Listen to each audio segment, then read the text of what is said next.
നമുക്ക് ഇന്ന സ്ഥാനം വേണമെന്ന് വെച്ച് പ്രവർത്തിക്കുന്ന ഒരാളല്ല ഞാൻ. അപ്പൊ പാർട്ടി പ്രവർത്തിക്കുമ്പോൾ നമുക്ക് ധാരാളം സ്ഥാനങ്ങൾ ലഭിച്ചിട്ടുണ്ട്. നാളെ ചിലപ്പോൾ ലഭിക്കുമായിരിക്കും, ലഭിക്കാതിരിക്കാം. അതൊക്കെ ഇതിന്റെ ഭാഗമാണ്. അപ്പൊ അതുകൊണ്ട് ഏതെങ്കിലും ഒരു സ്ഥാനം കിട്ടിയില്ല എന്ന് വിചാരിച്ച് നിരാശരായി വീട്ടിയിരിക്കുന്ന ആളല്ല. നമ്മുടെ പാർട്ടിക്ക് മുഖ്യമന്ത്രി അധികാരത്തിൽ വന്നാൽ, ഭൂരിപക്ഷം കിട്ടിയാൽ മുഖ്യമന്ത്രിയെ തീരുമാനിക്കാൻ സിസ്റ്റം ഉണ്ട്. പാർലമെന്ററി അതെ, തീരുമാനിട്ട് കോൺഗ്രസ് ആക്കിമാര് തീരുമാനിക്കും. അതിനകത്ത് ഒരു പ്രശ്നം ഉണ്ടാവില്ല. ഇവർ രണ്ടുപേരും എന്റെ അനിയന്മാരാണ്. V സതീശനാണെങ്കിലും K C. വേണുഗോപാലാണ്. അല്ല, അതെപ്പോഴും UDF ഞാൻ ജാഥ നയിച്ചപ്പോൾ സ്വാഭാവികമായി നയിക്കുന്ന ആൾക്കൊരു പ്രാധാന്യം കിട്ടും. അത് സ്വാഭാവികമല്ലേ. ഇപ്പൊ അപ്പുറത്ത് 3 ജാഥ നയിക്കുന്നു, നയിക്കുന്ന ആൾക്കൊരു പ്രാധാന്യം കിട്ടില്ലേ? അത്ര 10 വർഷത്തെ ഈ ഭരണം ഉപേക്ഷിക്കുമ്പോൾ ബഹുമാനപ്പെട്ട മുഖ്യമന്ത്രി പിണറായി വിജയന് എന്ത് നേട്ടമാണ് ചൂണ്ടിക്കാണിക്കാനുള്ളത്? ഒന്നുമില്ല. എന്താണ് അദ്ദേഹത്തിന് പറയാനുള്ളത്? കേരളം എവിടെ നിൽക്കുന്നു? എന്ത് മാറ്റമാണ് കേരളത്തിൽ ഉണ്ടായത്? UDF അധികാരത്തിൽ വന്നാൽ ഏറ്റവും കൂടുതൽ പ്രയോറിറ്റി കൊടുക്കാൻ പോകുന്നത് ഡ്രഗ് മാഫിയക്കെതിരായിട്ടുള്ള പോരാട്ടമാണ്. ശക്തമായ നടപടിയെടുക്കും. കേരള പോലീസ് ഇതൊക്കെ ചെയ്യാൻ പറ്റും. മുതിർന്ന കോൺഗ്രസ് നേതാവ് രമേശ് ചെന്നിത്തലയാണ് ഇന്ന് ഇപ്പോൾ നമ്മോടൊപ്പം. സംഘടനയിൽ KSUവിൽ, NSUവിൽ, യൂത്ത് കോൺഗ്രസിൽ, KPCC എല്ലാം ഉന്നത പദവി, അധ്യക്ഷ സ്ഥാനം വഹിച്ചു. ജനാധിപത്യ സംവിധാനത്തിലാണെങ്കിൽ MLA, MP, മന്ത്രി, പ്രതിപക്ഷ നേതാവ്. ഇനിയുള്ളത് മുഖ്യമന്ത്രി പദം മാത്രമാണ്. നമ്മൾ രാഷ്ട്രീയത്തിൽ പ്രവർത്തിക്കുമ്പോൾ നമ്മൾ ഇന്ന സ്ഥാനം വേണം എന്നാഗ്രഹിച്ച് പ്രവർത്തിക്കുന്നതല്ല. പാർട്ടി, അത് പാർട്ടിയുടെ ഒരു വിശ്വാസം, ആ പാർട്ടിയുടെ ഒരു ആദർശം, അതിലൊക്കെ ഉറച്ചു നിന്നുകൊണ്ടാണ് നമ്മളെല്ലാവരും മുന്നോട്ട്. അതെല്ലാവരും, എല്ലാ രാഷ്ട്രീയ പാർട്ടി പ്രവർത്തകരും അങ്ങനെ തന്നെയാണ്. അപ്പം അതിനിടയിൽ നമുക്ക് ചില ചുമതലകളൊക്കെ പാർട്ടി തരും. ഏൽപ്പിക്കുന്ന ചുമതലകൾ നമ്മൾ നന്നായി നടത്തുക, നമ്മളെ കൊണ്ട് കഴിയാവുന്ന മുഴുവൻ പാർട്ടിക്ക് വേണ്ടിയും പാർട്ടിയിൽ വിശ്വാസം അർപ്പിച്ചിരിക്കുന്ന ജനങ്ങൾക്ക് വേണ്ടിയും. അപ്പം പാർട്ടി വിശ്വാസം അർപ്പിച്ച ജനങ്ങൾക്ക് വേണ്ടി മാത്രമല്ല, പൊതു സമൂഹത്തിന് വേണ്ടി നമുക്ക് ചെയ്യാൻ പറ്റുന്നതൊക്കെ ചെയ്യാവുന്നതാണ്. അല്ലാണ്ട് ഇന്ന സ്ഥാനം കിട്ടിയാലേ പ്രവർത്തിക്കും അങ്ങനെയൊന്നുമില്ല. അങ്ങനെയാണ് എന്നും സ്വീകരിച്ചിരിക്കുന്ന സമീപനം. യൂത്ത് കോൺഗ്രസിന്റെ നാഷണൽ പ്രസിഡന്റ് ആയിരിക്കെ ആണ് കേന്ദ്രമന്ത്രിയാവും എന്ന് പ്രതീക്ഷിച്ചിരുന്ന ഘട്ടത്തിലാണ് അന്ന് S. കൃഷ്ണകുമാർ വരെ കേന്ദ്രമന്ത്രിയായി. താങ്കളുടെ ജൂനിയർ ആയിരുന്ന യൂത്ത് കോൺഗ്രസിന്റെ ജനറൽ സെക്രട്ടറിയും മന്ത്രിയായി എന്നാണ് ഞാൻ മനസ്സിലാക്കുന്നത്. അന്ന് ആ മന്ത്രിസ്ഥാനം നഷ്ടപ്പെടാനുള്ള കാരണം? അത് കേരളത്തിൽ നിന്നുള്ള ചില പാരവെപ്പുകളായിരുന്നു, അത്രേ ഉള്ളൂ. അതിന്റെ പിന്നിൽ ലീഡറായിരുന്നു. അല്ല, നമ്മൾ ഇനി കഴിഞ്ഞു പോയ കഥകൾ പറഞ്ഞിട്ട് പാലയുണ്ടായിരുന്നു. എന്തോ പാലയുണ്ടായിരുന്നു. അതുണ്ടായിരുന്നു. അതുകൊണ്ടാണ് ഞാൻ അതാവും എന്നെല്ലാവർക്കും അറിയാവുന്ന ഒരു കാര്യമാണ്. യൂത്ത് കോൺഗ്രസിന്റെ ഓൾ ഇന്ത്യ പ്രസിഡന്റ് അല്ലേ, MP ആണ്. അപ്പോൾ സ്വാഭാവികമായിട്ട് അതാവും എന്നുള്ള വിശ്വാസമായിരുന്നു. എനിക്ക് അത്തരത്തിലുള്ള ഹിന്റാണ് ലഭിച്ചത്.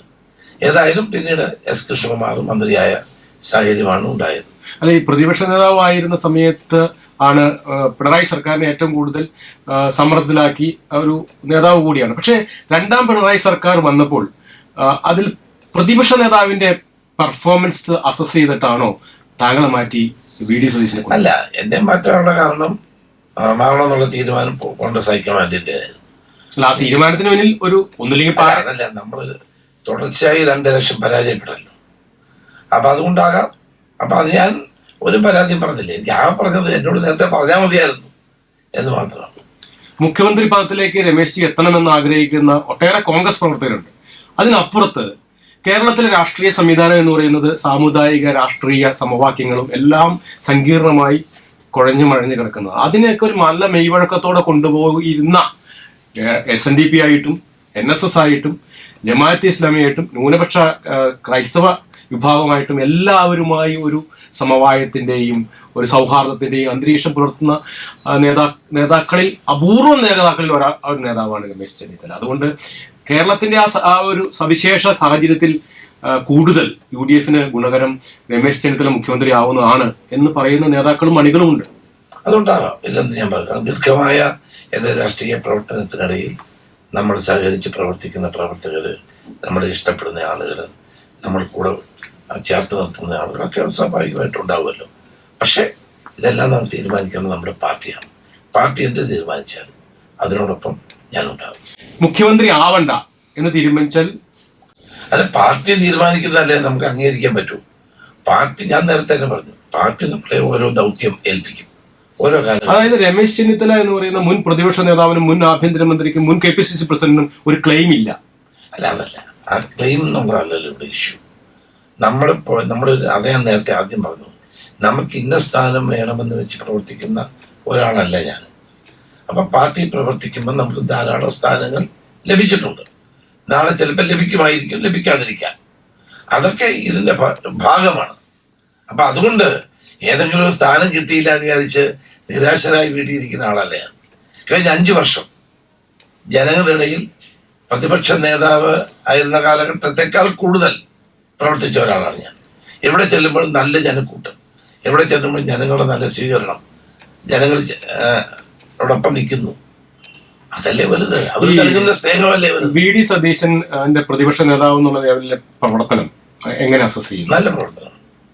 VD സതീശൻ, രമേശ് ചെന്നിത്തല, KC വേണുഗോപാൽ, ഈ 3 പേരിൽ ആരെങ്കിലും ഒരാളായിരിക്കും UDFന് ഭൂരിപക്ഷം കിട്ടിയാൽ മുഖ്യമന്ത്രി എന്ന് പറഞ്ഞാൽ.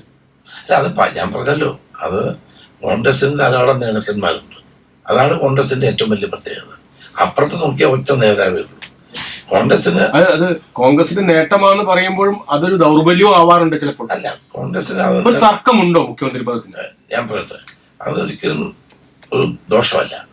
ഒരു വലിയ നേതൃനിര കോൺഗ്രസിൽ ഉണ്ടായിട്ടുണ്ട്. ഇവരെല്ലാം ഓരോ കാലഘട്ടങ്ങളിൽ വളർന്നു വന്ന നേതാക്കന്മാരാണ്. അത് പാർട്ടിക്കൊരു അസറ്റാണ്. ഇത്രയും നല്ല നിലയിൽ പ്രവർത്തിക്കുന്ന നേതാക്കന്മാർ ഉണ്ട് എന്നുള്ളതാണ് പാർട്ടിയുടെ സ്ട്രെങ്ത്.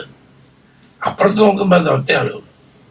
അതാണ് ഞങ്ങളും അവരും തമ്മിലുള്ള വ്യത്യാസം. അല്ല, അതുകൊണ്ടൊരു തർക്കം, ഒരു 3 പേരുടെ ഒരു ക്ലൈം വരാനുള്ള സാധ്യതയുണ്ട്. പണ്ടൊക്കെ ഗ്രൂപ്പ് സമവാക്യങ്ങളും ഗ്രൂപ്പ് രാഷ്ട്രീയവും കോൺഗ്രസിനെ പിടിച്ചുലയ്ക്കുകയും ഒരു ഘട്ടത്തിൽ ശക്തിപ്പെടുത്തുകയും ചെയ്തിട്ടുണ്ട്. അതുകൊണ്ട് ഈ അധികാരം കിട്ടിയാൽ ആളുകൾ ആശങ്കപ്പെടുന്നതും ശ്രദ്ധിക്കപ്പെടുന്നതും ആരാകും മുഖ്യമന്ത്രി പദത്തിന് വേണ്ടി ഒരു അഭിപ്രായ വ്യത്യാസമോ പ്രശ്നങ്ങളോ ഉണ്ടാകുമോ എന്നാണ്. നമ്മുടെ പാർട്ടിക്ക് മുഖ്യമന്ത്രി അധികാരത്തിൽ വന്നാൽ, ഭൂരിപക്ഷം കിട്ടിയാൽ മുഖ്യമന്ത്രിയെ തീരുമാനിക്കാൻ സിസ്റ്റം ഉണ്ട്. പാർലമെന്ററി പാർട്ടി അതെ, തീരുമാനിട്ട് കോൺഗ്രസ് ഹൈക്കമാൻഡ് തീരുമാനിക്കും. അതിനകത്ത് ഒരു പ്രശ്നം ഉണ്ടാവില്ല. ഇവർ 2 പേരും എൻ്റെ അനിയന്മാരാണ്. VD സതീശനാണെങ്കിലും KC വേണുഗോപാലാണെങ്കിലും. ഞാനാണ് അവരെ എല്ലാ കാലഘട്ടത്തിലും സഹായിക്കുകയും ചെയ്തിട്ടുള്ളത്. അതുകൊണ്ട് എൻ്റെ അനിയന്മാരാണ് അവർ. എനിക്ക് ആരോടും ഒരു എതിർപ്പില്ലാത്ത ആളാണ്. അപ്പൊ ചേട്ടനെ മാറ്റി നിർത്തി അനിയന്മാരെ കൂടുതൽ സ്ഥാനപദവി നൽകാനുള്ള സാധ്യത രക്ഷിതാക്കൾ കാണിക്കുമോ? അല്ല, ഞാൻ പറഞ്ഞല്ലോ, കോൺഗ്രസ് പാർട്ടിക്ക് തീരുമാനമെടുക്കുന്നതിന് ചില രീതികളുണ്ട്. ആ രീതിയിൽ തീരുമാനിക്കട്ടെ. അതായത് ഞങ്ങൾ ഒരു കാര്യം തീരുമാനിച്ചിട്ടുണ്ട്. തെരഞ്ഞെടുപ്പ് സമയത്ത് ഇതുപോലെ തർക്കം ആക്കാൻ ആഗ്രഹിക്കുന്നില്ല. രാഹുൽ ഗാന്ധി തന്നെ ഞങ്ങളെല്ലാവരും വിളിച്ചു പറഞ്ഞു, തെരഞ്ഞെടുപ്പ് കഴിയട്ടെ, തെരഞ്ഞെടുപ്പ് കഴിഞ്ഞാൽ തീരുമാനം ഹൈക്കമാൻഡ് എടുക്കും. സന്തോഷം. ഇത്രയും പദവികൾ അലങ്കരിച്ച സാഹചര്യത്തിൽ മുഖ്യമന്ത്രിയാകാൻ യോഗ്യനാണ് എന്ന കാര്യത്തിൽ പാർട്ടിക്കോ പ്രവർത്തകർക്കോ താങ്കൾക്കോ അഭിപ്രായമുണ്ടോ? അല്ല, എൻ്റെ അഭിപ്രായം അല്ലല്ലോ, പക്ഷെ ജനങ്ങളുടെ അഭിപ്രായമാണ്. അത് എൻ്റെ പാർട്ടി അത് വിലയിരുത്തുമല്ലോ. അപ്പം നാളെ ആയാലും ആയില്ലെങ്കിലും ഞാൻ അതാ പറഞ്ഞത്, കഴിഞ്ഞ 5 വർഷം കേരളത്തിൽ ഏറ്റവും കൂടുതൽ സഞ്ചരിക്കുകയും ഏറ്റവും കൂടുതൽ പരിപാടിയിൽ പങ്കെടുക്കുകയും ചെയ്ത ഒരാളാണ് ഞാൻ. എനിക്കൊരു പോസ്റ്റ്. ഇപ്പോൾ ഈ കോൺഗ്രസിന്റെ യാത്ര, UDFന്റെ യാത്ര ആരംഭിച്ച ഘട്ടത്തിൽ പ്രതിപക്ഷ നേതാവ് എന്ന നിലയ്ക്ക് സ്വാഭാവികമായും VD സതീശനാണ് നയിക്കുന്നത്. പക്ഷെ ആ ജാഥ ആരംഭിച്ച് ദിവസങ്ങൾ കഴിയുമ്പോൾ, ആരംഭിച്ച ദിവസങ്ങൾ മാത്രം കഴിയുമ്പോഴും ഒരു UDFന്റെ അംബാസിഡറായി VD സതീശൻ പ്രതിഷ്ഠിക്കപ്പെടുന്നുണ്ട്. അങ്ങനെ VD സതീശനെ മാത്രം ഉയർത്തിപ്പിടിച്ചുകൊണ്ടാണോ UDF? അല്ല, അതെപ്പോഴും UDF ഞാൻ ജാഥ നയിച്ചപ്പോൾ സ്വാഭാവികമായി നയിക്കുന്ന ആൾക്കൊരു പ്രാധാന്യം കിട്ടും. അത് സ്വാഭാവികമല്ലേ. ഇപ്പൊ അപ്പുറത്ത് 3 ജാഥ നയിക്കുന്ന ആൾക്കൊരു പ്രാധാന്യം കിട്ടില്ലേ, അത്രേ ഉള്ളൂ. അതിനപ്പുറത്തേക്ക് ഒരു അല്ല, എപ്പോഴും അങ്ങനെയാണല്ലോ. ജാഥ നയിക്കുന്ന ആളുടെ പിന്നെ പ്രതിപക്ഷ നേതാവുമാണ്, UDF ചെയർമാനുമാണ്. അത് സ്വാഭാവികമായിട്ട് ഞാനായിരുന്നപ്പോൾ എനിക്ക് കിട്ടിയ പോലെ തന്നെ പ്രാധാന്യം VD സതീശന് കിട്ടുന്നുണ്ടോ, ഒരു തെറ്റുമില്ല. ഈ തെരഞ്ഞെടുപ്പ് അങ്ങ് പടിവാതിലിൽ എത്തി നിൽക്കുന്ന ഘട്ടത്തിൽ കേരളത്തിലെ പ്രമുഖമായ പ്രഗത്ഭമായ സമുദായ സംഘടനകളായ SNDP, NSS അതിന്റെ നേതാക്കളുമായി ഒരു കോൺഗ്രസ് നേതാവ് നേരിട്ട് ആശയ പോരാട്ടം നടത്തുന്നത് അല്ലെങ്കിൽ അഭിപ്രായ വ്യത്യാസം പ്രകടിപ്പിക്കുന്നത് മുന്നണിക്കും കോൺഗ്രസിനും ഗുണകരമാണ്. ശരി, കോൺഗ്രസിന്റെ ഒരു നയം എന്താണ്? ഞങ്ങൾ എല്ലാവരെയും ഉൾക്കൊള്ളുന്നൊരു പാർട്ടിയാണ്, ഇൻക്ലൂസീവാണ്, ആരെയും മാറ്റി നിർത്തില്ല. ഏത് മതവിഭാഗമാണെങ്കിലും ഏത് മതസംഘടനയാണെങ്കിലും അവരോടെല്ലാം എപ്പോഴും നല്ല സമീപനമാണ് സ്വീകരിച്ച് മുന്നോട്ട് പോയിട്ടുള്ളത്. ആ നിലപാടാണ് പാർട്ടി എന്ന് സ്വീകരിക്കും. പാർട്ടിയാണ്. പക്ഷെ പ്രതിപക്ഷ നേതാവ് ചില സമയത്ത് ഇതിനു മുമ്പ് ഉമ്മൻചാണ്ടിയോ രമേശ് ചെന്നിത്തലയോ കെ കരുണാകരനോ ഒന്നും പ്രകടിപ്പിക്കാത്ത തരത്തിൽ ഈ സാമുദായിക സംഘടനാ നേതാക്കളെ ആക്ഷേപിക്കുകയും അവരോട് നേരിട്ട് വാക്പോര് നടത്തുന്ന സാഹചര്യമുണ്ട്. അത് എത്രത്തോളം ഗുണകരമാണ്? അല്ല, അത് ഞാനെന്താ പറഞ്ഞത്, കോൺഗ്രസിന്റെ സമീപനം എന്ന് പറയുന്നത് എല്ലാവരെയും ഉൾക്കൊണ്ടു പോകുക എന്നുള്ളതാണ്. അപ്പൊ അങ്ങനെയാണ് പോകേണ്ടത്. അപ്പൊ അതിൽ വി ഡി സതീശന്റെ അഭിപ്രായ പ്രകടനങ്ങൾക്കും വികാര വിക്ഷോഭങ്ങൾക്കും താങ്കൾ അത് പൂർണ്ണമായി യോജിക്കുകയാണോ? അങ്ങനെയാണ് അത് കൈകാര്യം ചെയ്യേണ്ടത്? അല്ല, ഞാനതാ പറഞ്ഞത്, കോൺഗ്രസിന് എപ്പോഴും എല്ലാവരെയും ഉൾക്കൊണ്ടു പോകുന്ന സമീപനമാണ്, അതാണ് വേണ്ടത്. പിന്നെ സതീശനുമായിട്ട് ചില വ്യക്തിപരമായ പ്രശ്നങ്ങൾ ഉണ്ടായപ്പോഴാണ് അദ്ദേഹം അത് പറഞ്ഞത്. അല്ലാണ്ട് കോൺഗ്രസിന് എല്ലാ മതസംഘടനകളെയും ഒഴിവാക്കി നിർത്തുന്നുള്ള അഭിപ്രായം അദ്ദേഹത്തിനുമില്ല, എനിക്കുമില്ല, പാർട്ടിക്കും. അല്ല, ഇപ്പൊ ഈ നിലവിൽ SNDP NSS versus V D Satheesan എന്ന് പറയുന്നത് കോൺഗ്രസുമായിട്ട് അതിന് ബന്ധമില്ല. അല്ലെ, ബന്ധമില്ലെന്ന് അവർ തന്നെ പറഞ്ഞല്ലോ. അതായത് കോൺഗ്രസ് പാർട്ടിയെ അത് ഒരു തരത്തിലും തെരഞ്ഞെടുപ്പിൽ അഫക്ട് ചെയ്യാനും പോകുന്നില്ല. ഇല്ല, കാരണം ഞങ്ങൾ എല്ലാവരും ഉൾക്കൊള്ളുന്നവർ. ഈ പെരുന്നയായിട്ടും വെള്ളാപ്പള്ളി ആയിട്ടൊക്കെ വളരെ അടുത്ത് സൗഹൃദമുള്ള ഒരു വ്യക്തി കൂടിയാണ് താങ്കൾ.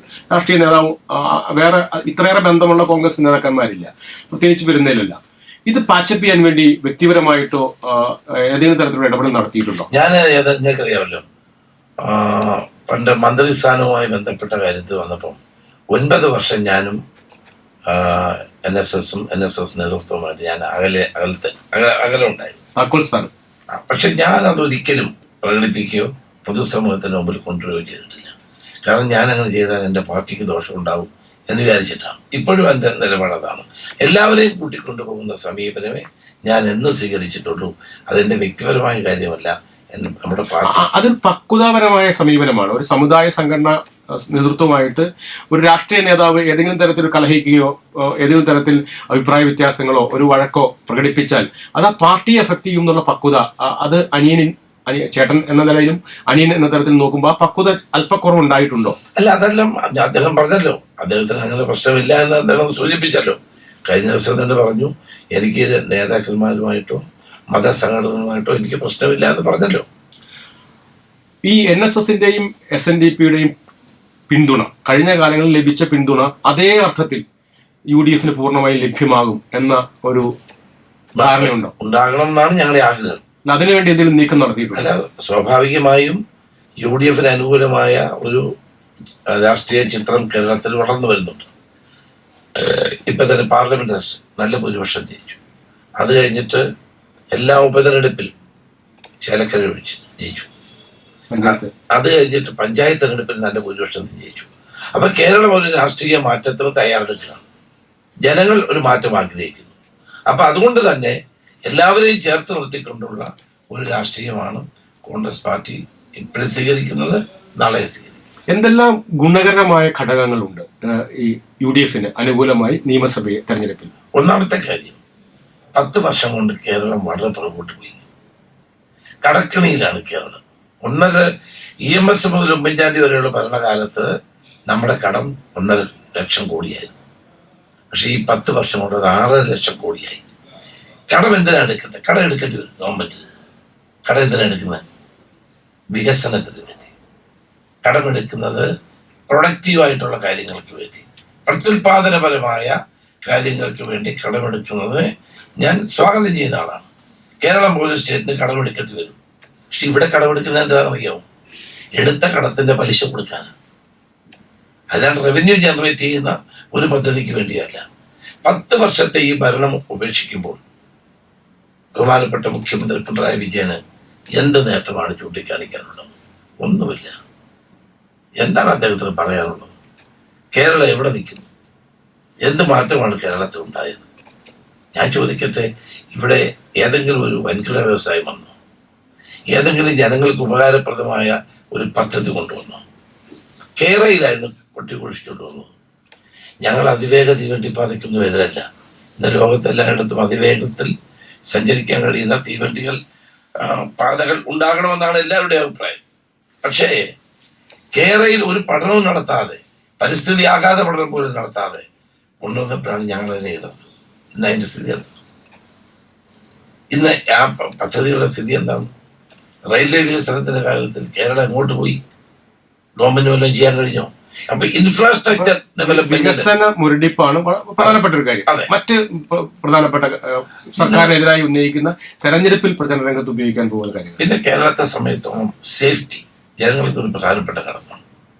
നമ്മൾ രാത്രി 10 മണി കഴിഞ്ഞ് എല്ലാ ചാനലുകളും FIR പോലുള്ള 10 പരിപാടികളുണ്ട്. ഒന്ന് വെച്ച് നോക്കണം. ഞാൻ ആഭ്യന്തരമന്ത്രി ആയിരുന്നപ്പോൾ രാത്രി കിട്ടുന്ന സമയങ്ങൾ ഞാൻ വെച്ച് നോക്കുമായിരുന്നു. ഇത്രയും അക്രമങ്ങൾ, കൊലപാതകങ്ങൾ, അതോടൊപ്പം തന്നെ ഡ്രഗ്സ് ഏറ്റവും വലിയ പ്രശ്നമാണ്. നമ്മൾ ഡ്രഗ്സ് കാരണം നമ്മുടെ ചെറുപ്പക്കാർ വഴിതെറ്റി പോകുന്നു. ഗവൺമെന്റ് എന്ത് ചെയ്യുന്നു? താങ്കൾ ആഭ്യന്തരമന്ത്രി ആയിരുന്ന സമയത്താണ് കുബേര പോലത്തെ അങ്ങേയറ്റം പ്രശംസ പിടിച്ചു പറ്റിയ ഒരു ഓപ്പറേഷൻ നടത്തിയത്. ഈ ഡ്രഗിന്റെ കാര്യത്തിൽ UDF അധികാരത്തിൽ വന്നാൽ ഡ്രഗ് മാഫിയ നമ്മുടെ ഗ്രാമങ്ങൾ, നഗരങ്ങളടക്കം, സ്കൂളുകളടക്കം, കോളേജുകളടക്കം യുവതലമുറയെ മുഴുവൻ വേട്ടയാടിക്കൊണ്ടിരിക്കുകയാണ്. എന്ത് ഇനിഷ്യേറ്റീവ് ആയിരിക്കും ആ കാര്യത്തിലുണ്ടാവും? UDF അധികാരത്തിൽ വന്നാൽ ഏറ്റവും കൂടുതൽ പ്രയോറിറ്റി കൊടുക്കാൻ പോകുന്നത് ഡ്രഗ് മാഫിയക്കെതിരായിട്ടുള്ള പോരാട്ടമാണ്. ശക്തമായ നടപടിയെടുക്കും. കേരള പോലീസ് വിചാരിച്ച് ഇതൊക്കെ ചെയ്യാൻ പറ്റും, ചെയ്യുന്നില്ല എന്നുള്ളതാണ്. ഡ്രഗിന്റെ കാര്യം പറഞ്ഞപ്പോൾ തന്നെ അതിന്റെ കുട്ടി പറയുകയാണെങ്കിൽ LDF സർക്കാർ അധികാരത്തിൽ വന്ന ശേഷം അവരുടെ മദ്യവർജനവും മദ്യ ആസക്തി കുറയ്ക്കലുമാണ് അവരുടെ നയമെന്ന് പറയുമ്പോൾ പോലും ഒട്ടേറെ ബാറുകൾ, 100 കണക്കിന് ബാറുകൾ അനുവദിച്ചു. നേരത്തെ UDFന്റെ ഭരണകാലത്ത് ബാറുകൾ പൂട്ടി. അപ്പോൾ അത്തരത്തിൽ ഒരു നയസമീപനം മദ്യനയത്തിന്റെ കാര്യത്തിൽ എന്തായിരിക്കും? കോൺഗ്രസിന്റെ മദ്യനയം ഘട്ടം ഘട്ടമായി ഇതിന്റെ അവൈലബിലിറ്റി കുറച്ചുകൊണ്ട് വരണം, ലഭ്യത. അതാണ് നമ്മൾ എന്നും സ്വീകരിച്ച സമീപനം. LDF എന്താ ചെയ്തത്? പ്രകാശ് പറയുന്നത് 100% ശരിയാണ്. കേരളത്തിൽ ഇനി ബാറില്ലാതെ ഓരോ മുക്കിലും മൂലയിലും ബാർ കൊടുത്തു. അല്ല, അപ്പൊ ആ കാര്യത്തിൽ ഒരു റീതിങ്കിങ് ഉണ്ടാവുമോ? അല്ല, അത് നമ്മൾ കൂട്ടായിട്ട് ആലോചിക്കേണ്ട കാര്യമാണ്. കാരണം അല്ലാണ്ട് കേരളത്തെ മുഴുവൻ ബാറുകളും കൂട്ടാനുള്ള തീരുമാനമൊന്നും ഇല്ലാതായിരുന്നു. അല്ലെ 3 സ്റ്റാർ 4 സ്റ്റാർ അങ്ങനെ അന്ന് അത്തരത്തിലാണ് ഒരു പ്രതിസന്ധി സർക്കാരിലും ഉണ്ടായി. പക്ഷെ ബാറിന്റെ ലൈസൻസ് പുതുക്കുന്നതുമായി ബന്ധപ്പെട്ട് വളരെ ശക്തമായ ഒരു തീരുമാനം എടുത്തിരുന്നു. അത്തരത്തിൽ ഒരു മദ്യവ്യാപനം, മദ്യ ലഭ്യത കൂട്ടുന്ന ഒരു പ്രവണത ഉണ്ടായിട്ടുണ്ട്. അതിന് കൂടുതൽ ഇനി കൂട്ടാനുള്ള സാധ്യത ഇനി അങ്ങ് തുറക്കാനില്ല കേരളത്തിൽ. അത് എല്ലാ മുക്കിലും മൂലയിലും 2-3 ബാറാണ് ഇപ്പോൾ. ഈ ബാറുകാർക്ക് തന്നെ ഇതുകൊണ്ട് പ്രയോജനമില്ലെന്ന് അവർ പറഞ്ഞുകൊണ്ടിരിക്കുന്നുണ്ട്. അല്ല, ഇപ്പൊ മദ്യനയത്തിന്റെ കാര്യത്തിലും അതുപോലെ തന്നെ ഈ സാമ്പത്തിക വളർച്ചയുടെ കാര്യത്തിലും അതുപോലെ തന്നെ പ്രധാനപ്പെട്ടതാണ് യുവജനങ്ങളുടെ തൊഴിലുമായി ബന്ധപ്പെട്ട ഏറ്റവും പ്രധാനം. അത് ഞാൻ അങ്ങോട്ട് വരികയായിരുന്നു. ഇന്ന് കേരളം നേരിടുന്ന ഏറ്റവും വലിയ പ്രശ്നം എന്താണ്? കേരളത്തിലെ ചെറുപ്പക്കാർ കേരളം വിടുന്നു. ഒരു എക്സോഡസ് ഉണ്ടാവില്ല. ഈ ചെറുപ്പക്കാരെ സംബന്ധിച്ചിടത്തോളം ഇവർക്ക് നല്ല വിദ്യാഭ്യാസം കിട്ടുന്നില്ല. കോളേജിൽ പഠിക്കാൻ ആളില്ല. പല കോളേജുകളിലൊക്കെ പണ്ട് നമ്മൾ പഠിച്ച കോളേജിലൊക്കെ ചെന്നാൽ ഒരാളും ഇല്ല. 2-3 സബ്ജക്റ്റാണ് കുട്ടികൾ ഇപ്പോൾ ഉള്ളത്. അന്താരാഷ്ട്ര നിലവാരമുള്ള യൂണിവേഴ്സിറ്റികൾ ഇവിടെ ഇല്ലാത്തത് കൊണ്ട് കുട്ടികൾ വിദേശത്തേക്ക് പോകുന്നു, അവിടെ പഠിക്കുന്നു, അവിടെ ജോലി ചെയ്യുന്നു. എന്നിട്ട് അവരെന്ത് ചെയ്യുന്നു? അവിടെ താമസിക്കുന്നു. ഇങ്ങോട്ട് ആരും വരുന്നില്ല. കേരളം ഒരു ഓൾഡ് ഏജ് ഹോമായിട്ട് മാറുകയാണ്. നമ്മൾ കുറേ ആളുകൾ ഇവിടെ ജീവിക്കുന്നു എന്നുള്ളതല്ല, അപ്പുറത്തേക്ക് പുതിയ തലമുറയിൽപ്പെട്ടവരാരും ഇവിടെ ജീവിക്കാൻ ആഗ്രഹിക്കുന്നില്ല. അതൊന്നും വലിയൊരു തെറ്റല്ലേ? അപ്പം ഇവിടെ എന്താ ചെയ്യേണ്ടത്? ഇവിടെ മികച്ച വിദ്യാഭ്യാസം കൊടുക്കണം. ഞങ്ങൾ അന്തർദേശീയ നിലവാരമുള്ള യൂണിവേഴ്സിറ്റികൾ കൊണ്ടുവരുമെന്ന് പറഞ്ഞപ്പോൾ അതിന് രൂപം കൊടുത്ത നമ്മുടെ ശ്രീനിവാസനെ ഇവരടിക്കുകയാണ് ചെയ്തത്. അപ്പം പ്രകാശ്, അപ്പം ഞാൻ പറഞ്ഞു വന്ന ഏറ്റവും പ്രധാനപ്പെട്ട കാര്യമാണ് വിദ്യാഭ്യാസ മേഖലയാണ് കേരളത്തിന് ഏറ്റവും അടിയന്തരമായ പരിഷ്കാരങ്ങൾക്ക് നേതൃത്വം കൊടുക്കേണ്ട ഒരു മേഖല. അപ്പം നമ്മുടെ കുട്ടികൾ ഇവിടെ പഠിക്കാൻ ഈ കഴിഞ്ഞ ദിവസം രസകരമായൊരു കാര്യം പത്രത്തിൽ വായിച്ചതാണ്. 7000 പേരെയാണ് എറണാകുളത്തെ ഒരു ഏജൻസി കാനഡയ്ക്ക് വിടുക ഒരു ദിവസം.